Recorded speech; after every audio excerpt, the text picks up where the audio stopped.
God fucking damn it. Give me 1 minute.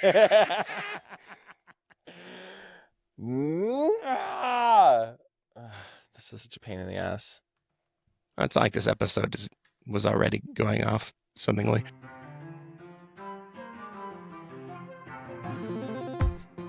All right, everyone, warm up those brains. It's time for the Get More Smarter podcast. This one here is episode 232. I'm regular Jason Bain, and I'm back. I'm regular Ian Silveri, and I'm also back. This week on the Get More Smarter podcast, the race for Colorado's next governor is officially on, and the winner will either be Attorney General Phil Weiser or US Senator Michael Bennet. You can bet on it. Then, don't check your 401k or your kid's college fund or any other investments you may have for the next 4 years as Donald Trump's ridiculous one-man tariff crusade throws the global economy into what appears to be a permanent tailspin. Then, we check in with Colorado's congressional Republicans as at least one of them gets ready to cast the votes that will end his career. And finally, do you have your tickets to the gun show or your background check and your training certificate? Because if you're going to buy an assault weapon in Colorado, pretty soon you're going to need one.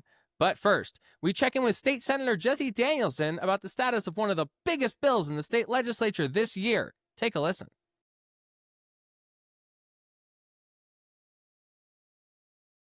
Before we get started, we want to clear up some Jason Bain confusion, I guess. I'm back. I've been out for a couple of weeks getting shoulder replacement surgery, which is about as fun as you would anticipate it is. You can see his very fashionable cast on the video version of this sling. podcast. It's only a sling. Oh, it's a sling. Yes, it's very nice. We did cause some confusion, I think, among some listeners, not in a real way, but because Canadian Jason Bain was the last interview I was involved in before I left for a couple of weeks.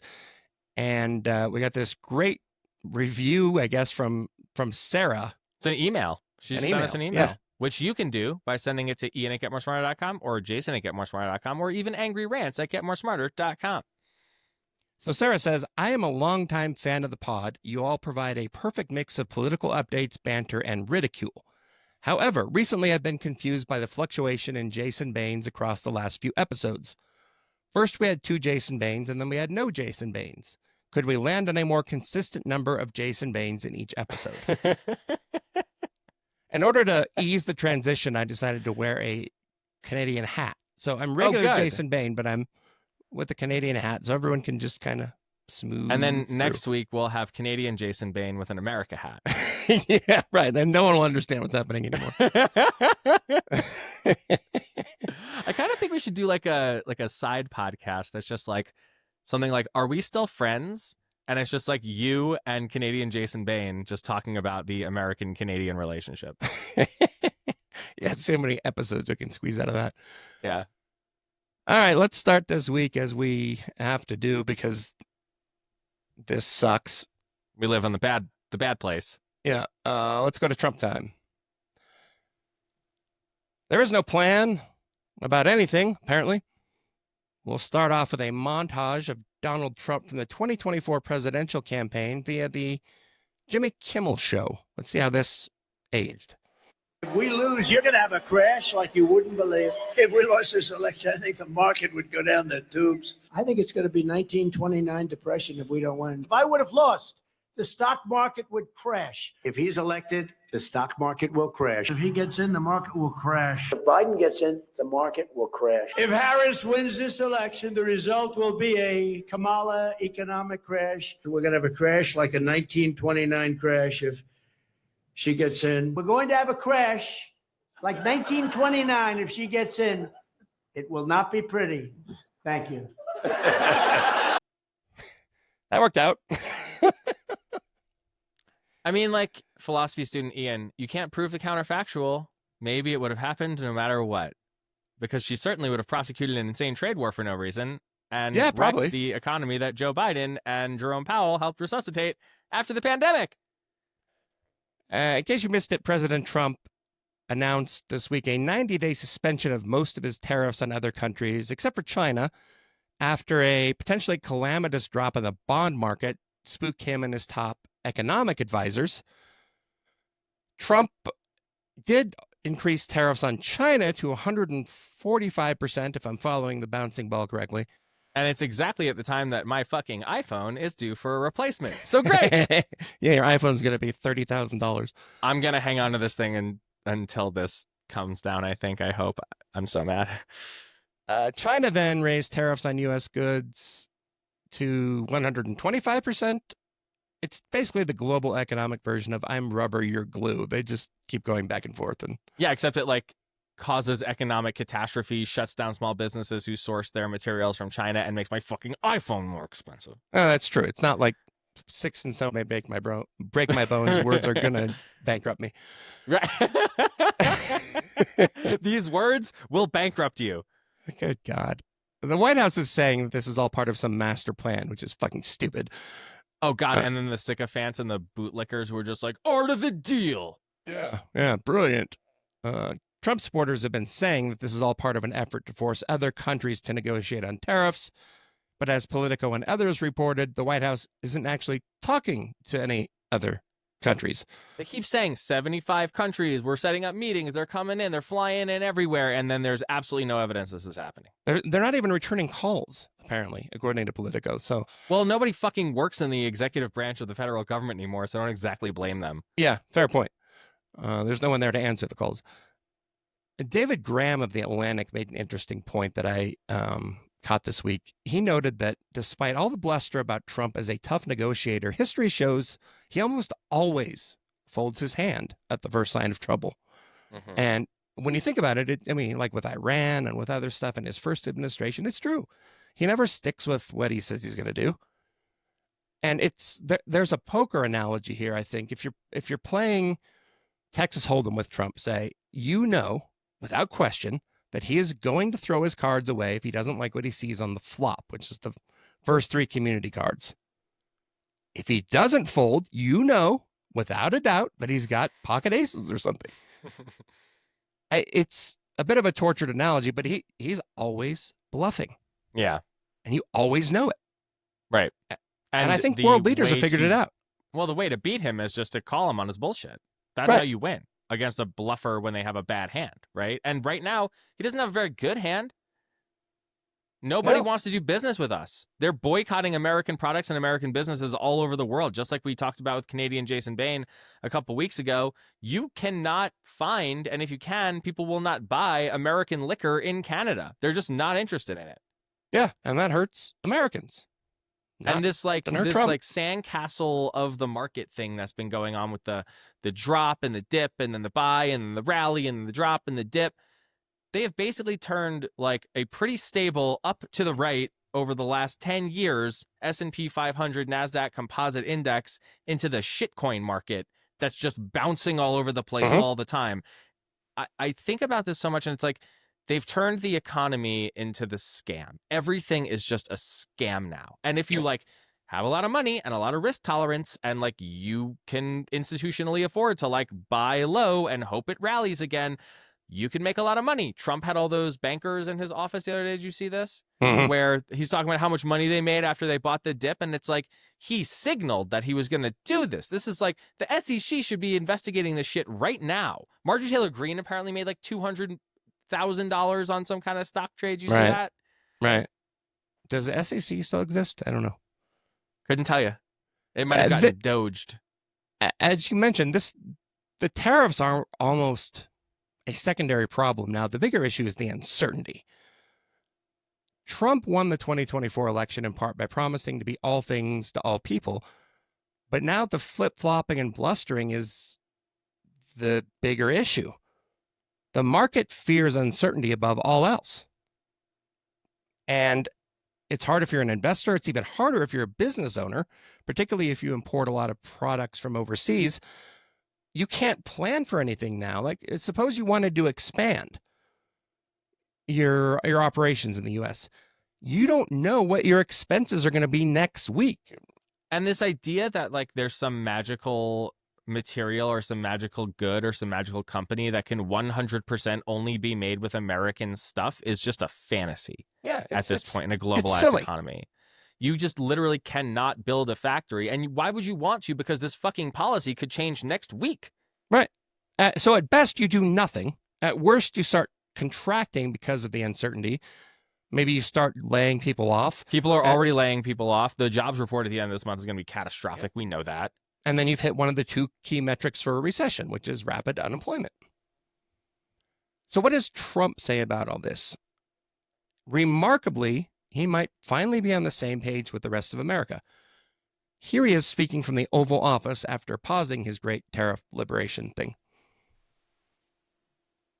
Maybe corrupt. I don't know. I don't know how you can be that stupid. How do you get to be president and you're stupid? Indeed. Finally. Well, just saying what we're all thinking. I wonder if he's even aware of that, what he just said there. It's hard to tell how many lights are on and who's home at any given moment over there. Right. Trump's approval rating is plummeting, not surprisingly. There's a new poll from, who is that? YouGov America. YouGov. He's down to, I don't know. 43% approval, 54% disapproval, or sorry, favorable, unfavorable. So YouTube watchers will see this graphic of the little line going kind of, up and down and up and down and up and down over time. There was Trump, there was Biden, there was high approval, there was low approval, there was high disapproval, there was low disapproval, or rather just swap the word favorable in for all those, would you? But right now, as of this poll, Trump was enjoying sort of a middling 50% favorable, 50% unfavorable kind of range. All of a sudden, it has polarized to 54% giving him very or somewhat unfavorable ratings and 43% giving him very or somewhat favorable ratings. It is safe to say the honeymoon is over, and it hasn't even been 4 months yet. No. Navigator Research reports that Trump's economic approval ratings are the lowest level it has ever recorded, at 55% disapproval on the way people are, when you ask people, do you approve or disapprove of the way Donald Trump is handling the economy? This was supposed to be his strength. That was the thing. Immigration and the economy. This is why we're voting for this guy. He's going to get the border under control, and he's going to drop the price of eggs. And instead, he's deporting U.S. citizens and green card holders, and everything is more fucking expensive, and your retirement accounts and your college funds and your portfolio are becoming worthless overnight. It's really hard to even understand how you could do this worse on purpose. There's a take out there, and it's one I've had myself, but it's like, if you were trying to destroy the country on purpose, what precisely would you be doing differently than what this guy is doing right now? Right. It's amazing. Meanwhile, the House of Republicans, the Republican sycophants over there, or the House of Republicans, is that what I said? It's, technically true. Yeah. Slim majority Republicans. Meanwhile, the House of Representatives, led by the sycophant majority Republicans, are slowly moving along, trying to implement Trump's economic agenda to the extent that there is one.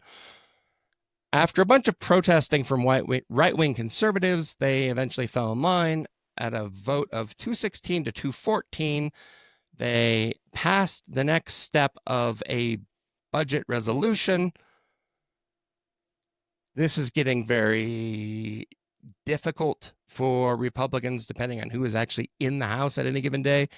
Here's CBS News and an anchor who, for some reason, has a British accent.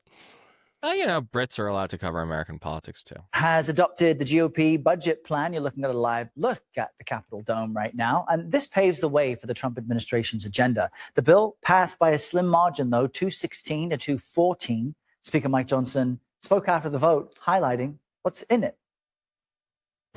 The big components of the One Big Beautiful Bill is to ensure that we don't have the largest tax increase in U.S. history all at once, which is what would happen at the end of this year if we didn't accomplish this mission. Because all right, CBS News congressional reporter Torian Small. Do you remember why it would have been the largest tax increase in U.S. history if they didn't pass the bill, Jason? No, please enlighten us. It's because they put a fucking trigger in the bill that said that if they didn't extend the tax cuts, it would just go back to where it was. So they're leaving out a pretty important part, which is that they fucking did this. Right. And also, I don't think it would be the largest tax increase in American history. The tariffs are doing that. My God, I know. That is also true. And these things are happening at the same time. My gosh. Here's how dumb this is. House Republicans adopted a plan from the Senate which would add $7 trillion to the debt over 10 years, while only cutting spending by $4 billion. 7 4 carry the 1. That's a $3 trillion problem. Oh, no, that's trillion versus billion. Oh, shit. I don't even know how to do that math. Why bother? I don't know. It's stupid. Because rich people want a tax decrease, I guess. Why bother?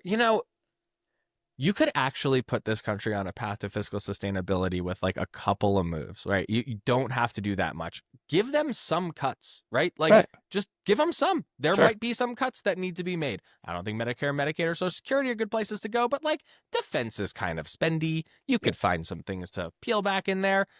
And then just like let these tax cuts expire, maybe just on like the top 10%, top 1%, top 5%. Problem will be solved pretty soon. And then you got to get rid of the cap on Social Security. That's obvious. These are the fiscal conservatives at work. $7 trillion in spending, $4 billion in cutting. I want to like the magnitude of this is like kind of hard to wrap your head around, right? Because like a billion is 1,000 millions and a trillion is 1,000 billions. Right. So like this is like to say that this is a drop in the bucket compared to the debt ceiling increase doesn't even tell the whole story. No, it's like evaporated drop. Right, exactly. Nothing. It's very good. It's a molecule in a bucket. Hey. All right, let's talk about how this is all coming to a head for Gabe Evans. 1 term Gabe. That is it. We know this for a fact. There is no way this dude can beat a political environment that's going to be 5 to 15 points against Republicans in a 50-50 district while he's actively aiding and abetting the things that people hate the most about this. Yep. As we've discussed, Republicans have been saying for more than a month that their initial budget resolution did not cut Medicaid. It just said how much you have to cut Medicaid by. That was just because they hadn't done it yet. And they like sued to get these billboards taken down. Right. It's great stuff going on. But now that they've done a second vote, this all moves, I think, to the House Energy and Commerce Committee, of which Gabe Evans is a member, which means he's going to have to start taking the votes that are going to end his career. He's going to have to actually vote on individual amendments and proposals that must cut Medicaid if they're actually going to reach their goal of $880 billion in cuts. Don't worry, I'll find a way to lie about that too. It's just, we just cut the waste, fraud, and abuse part of the $880 billion cut to Medicaid. We promise. Right, which... Just like he was only going to, deport grandmas, not gangsters, and then people who are legitimate U.S. citizens and or green card holders are ending up in ICE custody, deported, or in holding facilities for days or weeks at a time. Well, that's why I think the Republicans are having a harder time passing this stuff now, because there are members who are like, oh, yeah, that was all fine to do it a month ago or 6 weeks ago, but I don't want to actually put my name on this. Keep talking about this mandate that doesn't exist. And I think a lot of them are realizing this mandate doesn't exist. Right. All those people that are yelling at you at your town hall meetings? They're not going to vote for you. Red on all of the stock market charts. Yeah. Right. All right, let's talk about some developments in the 2026 election in Colorado. Gotta say, if we had this exact conversation about a year ago, I think we would have been wrong about where everything ended up. Oh, yeah. 100%. Or rather is ending up. Yeah, this is not kind of what I would have expected. Secretary of State Jenna Griswold has officially joined the race for Attorney General after it had long been expected she would try to run for governor. This race will likely be decided in a Democratic primary, as will every statewide race. We could probably stop saying that. Griswold and Boulder District Attorney Michael Doherty, who we had on the show a couple of weeks ago, are the top contenders. There are rumors that a far-left candidate will enter the race at some point, but I don't think that really changes the Doherty-Griswold dynamic. Like, I mean, I haven't even heard a whisper of a potential Republican candidate here. So who's your early favorite? Well, I certainly want George Brockler to run and lose again. That would be fun. Also, don't forget, former House Speaker Crisanta Duran's in the race as well. I get a text message from her about every 20 minutes reminding me that that's the case. I'm not sure how you could have possibly forgotten that. I didn't forget. I think it's a toss-up. I think Griswold has high name ID. We know this from the Colorado Polling Institute, as well as just her sort of ability to get on MSNBC and CNN and push a narrative out there in the world. And good on her. I mean, she's been on the show before. She defends our election system. She obviously had a couple of hiccups last year that are, I think, gonna make a difference here in this DA's race. Doherty is a guy with a great record. He's done the job before. He's been a prosecutor. People like prosecutors. He's worked for attorneys general in the past. So I think that on the sort of resume, he's got an advantage, but I think that on the name ID, on the history, on the sort of vibe in the party, Griswold has an advantage, which is why I think it's pretty much anybody's game at this point. What do you think? Here's my theory. Griswold does have better name ID. She's also gotten a lot of bad press from mistakes in the Secretary of State's office. I'm not convinced that she's inherently popular among Democrats. I think a majority of her support has more to do with the fact that she was Secretary of State at the same time Donald Trump was whining about election fraud. I think any Democrat in that office during that time would have had this kind of support. And I'm not downplaying Griswold. I just don't know that her popularity is because of her versus the job she was doing at a sort of opportune time to get that publicity. So, and not to argue with you, but even if we accept your argument, which I think is totally reasonable, she still does have that glow, having been the Secretary of State for 8 years during the Trump assault on democracy, and did a pretty good job on balance. The question will be, right? do voters like her as a candidate for something else? That's fair. And I don't know. And a lot of people didn't know she was a lawyer because she has spent a lot of time just like burnishing these sort of democracy credentials. And she's going to have to introduce the idea that these are either transferable skill sets or she has some kind of relevant experience in the legal setting. Yeah, that's true. On the big race in 2026, Senator Michael Bennet has decided, as we're recording the same day, he announced that he will return to Colorado for run for governor.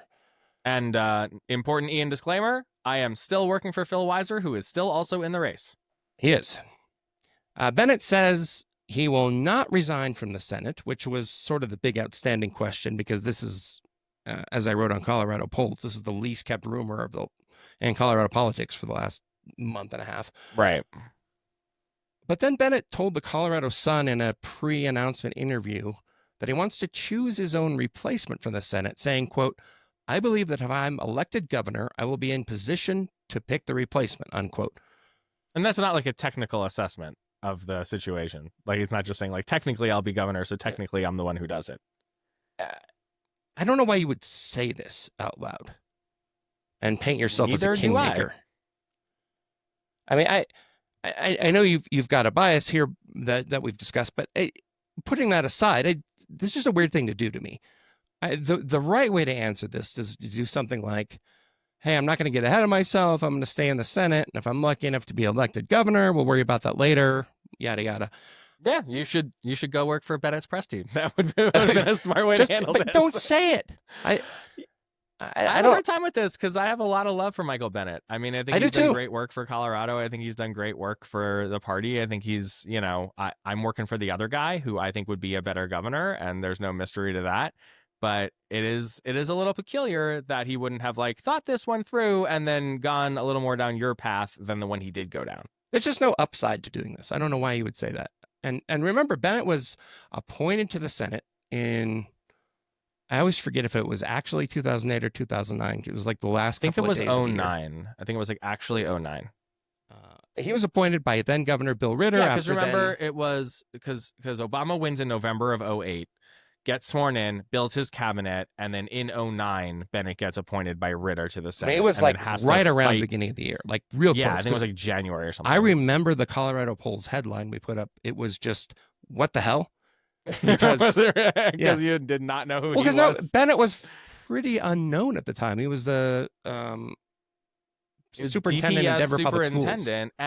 And what I just realized the other day, which you and I talked about off air, is that he was about 45 years old when he was appointed to the Senate seat, which I think is lost on some people. Yeah.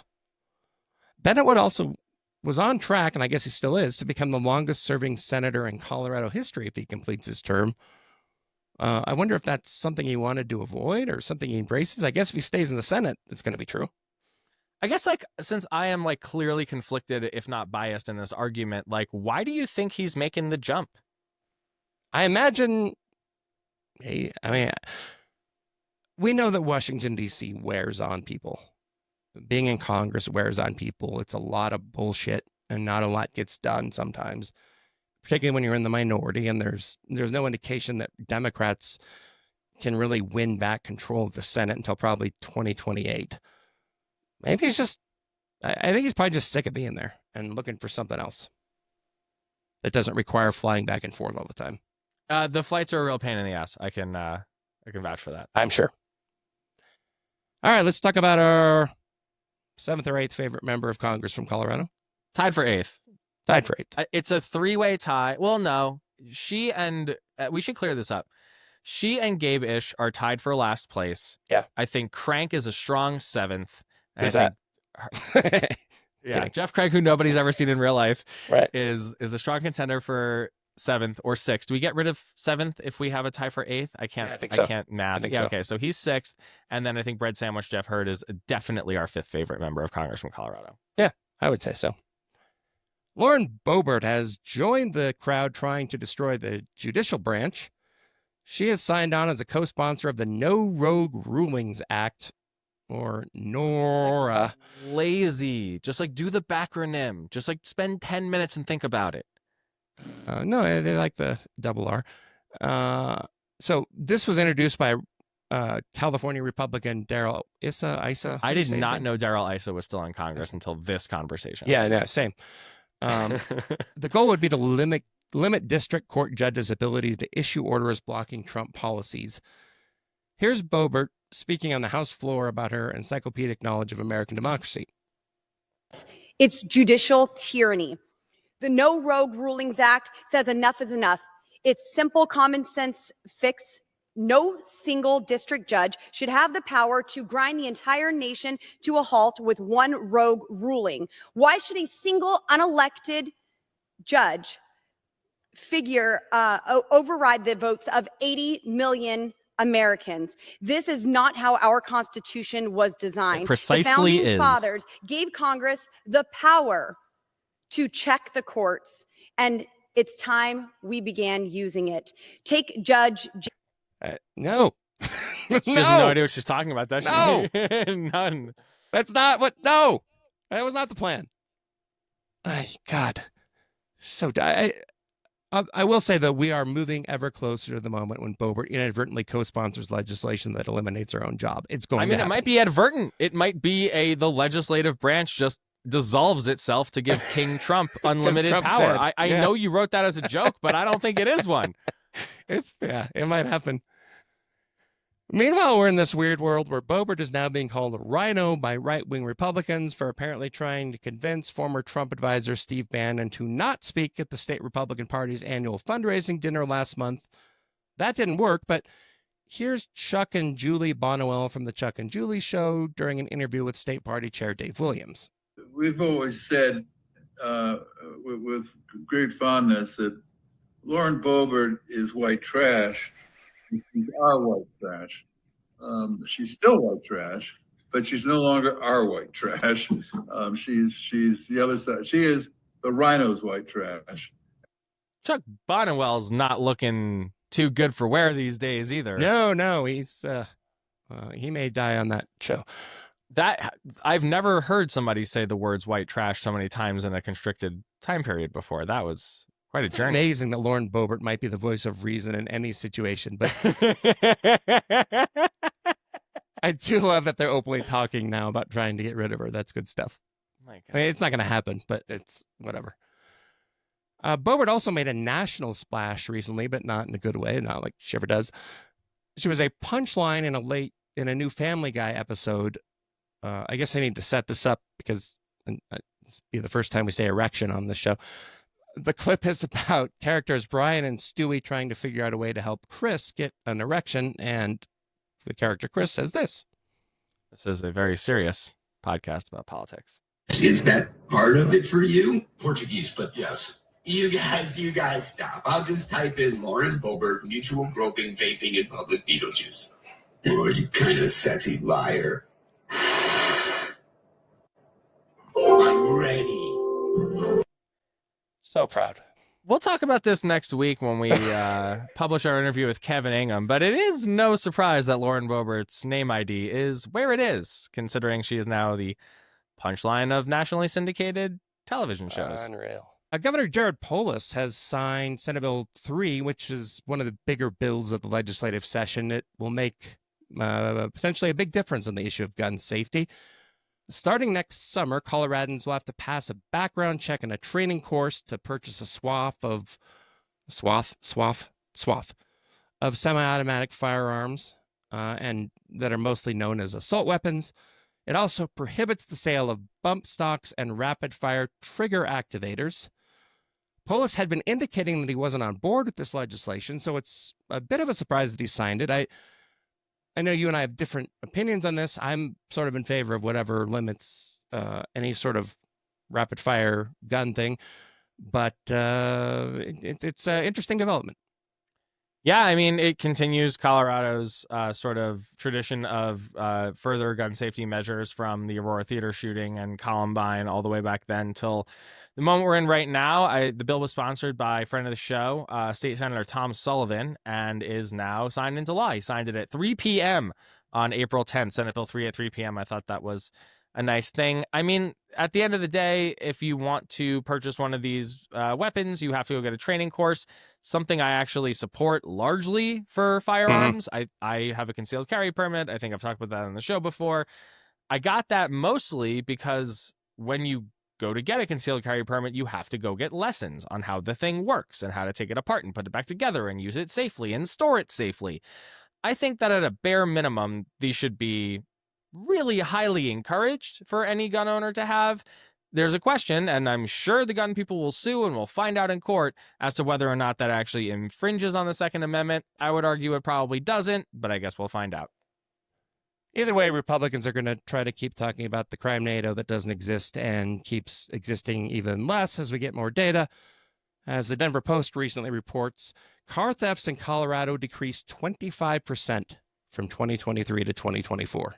This is the thing about like this bad faith screaming about the crime NATO that happened like during and after the pandemic is that it was always going to resolve itself in a fashion like this. Once the economy started correcting itself, well, we'll see if that lasts. And the economic effects of the pandemic started fading away, you were going to start seeing some of these crimes of desperation going away, some of these deaths of desperation going away. You're seeing fentanyl overdoses go down. You're seeing suicides go down. Yeah, it doesn't mean we've solved it, but it was never the problem they said it was. No, and what they were pretending is that it's some kind of failure in Democratic leadership all the way back in 2020. Well, we've had 2 elections since then, and Colorado remains a very blue state. Great job, liars.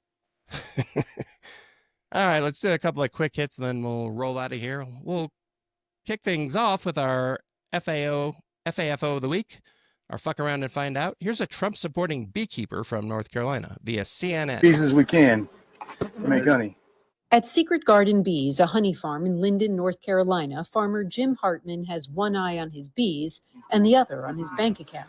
Ideally, we'll get 100 pounds of honey per hive per year. How do you feel about paying more for things? Well, you know, if you find someone who says, I'm happy about paying more for something, you point them out to me.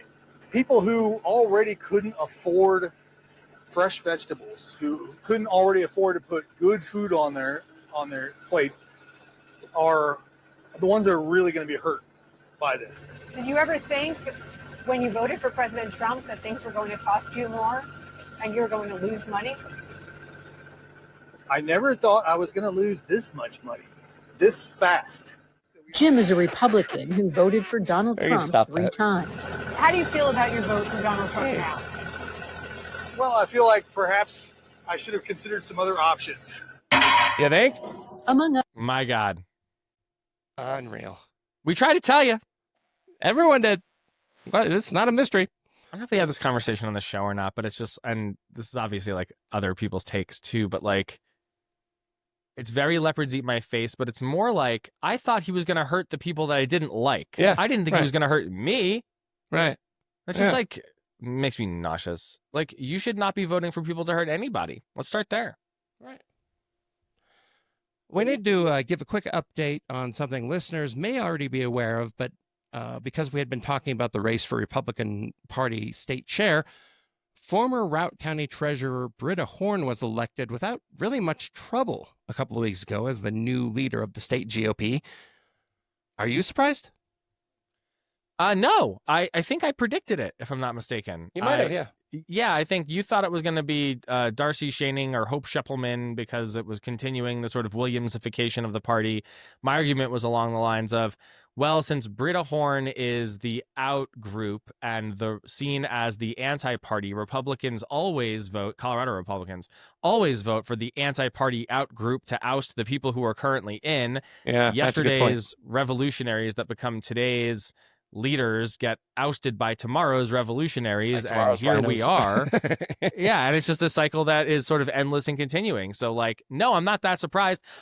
I don't know if I called her specifically, but I did think that it was highly likely that it would be not a Williams acolyte. And I don't know if we have the votes in front of us or anything, but holy shit, they got smoked. Yeah. I just figured the people who showed up to protect Dave Williams, the former chair, last fall, would show up again to vote for his anointed successor, who was Darcy Schoening. Maybe she was just too crazy even for them. I don't know. That's not to say that Britta Horn is a significant improvement, of course. She's been regularly sharing QAnon posts on social media. So, in other words, same circus, different clown. Here's a fun clip of Colorado Springs Republican Representative Ken Dildo DeGraff talking about his never-ending concern about naughty words in library books on the floor of the State House. For a guy whose nickname is Dildo DeGraff. Sources reviewed for, I don't know, things like maybe even just the recurrence of things like words like ass, bitch, or dick. Jackass. You got to turn that into a clip. Just pop that in whenever you feel like it. Hey. We've got an update on wife of the show, Brittany Pedersen's proxy voting fight to give 90 days of proxy voting to new parents in Congress. Didn't work out. What happened? Well, she got the ball to like the 2-yard line, and Right. then Mike Johnson cut a deal with her Republican co-sponsor for something that looks a little bit like proxy voting if you squint your eyes, but actually isn't. Brittany issued a statement where she was very appreciative to her Republican co-sponsor, Anna Paulina Luna, for having worked with her this far, but did say that this isn't the deal that's going to help at all. Sam is now 11 weeks old, so she would be at the end of her proxy voting ability at this point. Anyway, he at 11 weeks old has now made 4 round trips to Washington, D.C., and he may be one of the most well-traveled babies ever. I'm a little confused about how Mike Johnson, the House Speaker, can just ignore a discharge petition. I thought the point of this... He didn't. He put it in a rule, and then the rule was full of other stuff that Republicans voted on, and therefore... Yeah, but still, I thought the whole point of a discharge was to provide a way around leadership if they refused to take up an issue that the majority of members wanted, but... Only whatever. if you don't surrender at the end. I guess. And finally, our gibberish of the week. The Republican argument for tariffs has reached brand new levels of nonsense. We ran a clip recently of Fox News guy Jesse Waters saying that you can't be a man if you eat soup or whatever. Now they're taking this argument to tariff discussion somehow. Here's the 5 on Fox News. When you sit behind a screen all day, it makes you a woman. Studies have shown this. Studies have shown this. And if you're out working, like building robots like Harold, you are around other guys. You're not around HR ladies and lawyers. What do you that gives do? you estrogen. What do you Let do? me finish, Judge. You I'm sit finished. behind the screen. Dana? The only thing, I just one serious thing. It reminds me of the book of Coming Apart by Charles Murray that was from several years ago. The jobs thing is one issue for masculinity, but there are many other pieces, including education, religion, and commitment. Fathers. So essentially, tariffs will create more manufacturing and make America more masculine or something. I fucking hate it here. All right, that's it for us this week.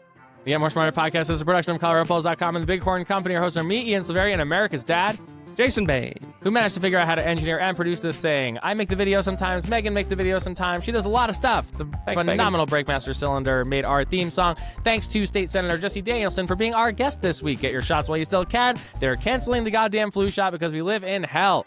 Leave us a review on Apple Podcasts, a comment on Spotify, a reply to a post on Blue Sky, or shoot us an email, and we might read it on the air. Subscribe on YouTube, Apple, Spotify, or wherever you get your podcasts. Rate the show and leave us a review on Apple Podcasts if you got more smarter, because it helps us a lot. Find us at getmoresmarter.com, where you can sign up for bonus content in our Substack. And please send all angry and non-angry rants to angerrants at getmoresmarter.com, other stuff to Ian at getmoresmarter.com, and other stuff to Jason at getmoresmarter.com. Thank you so much for listening, and we'll see you next time.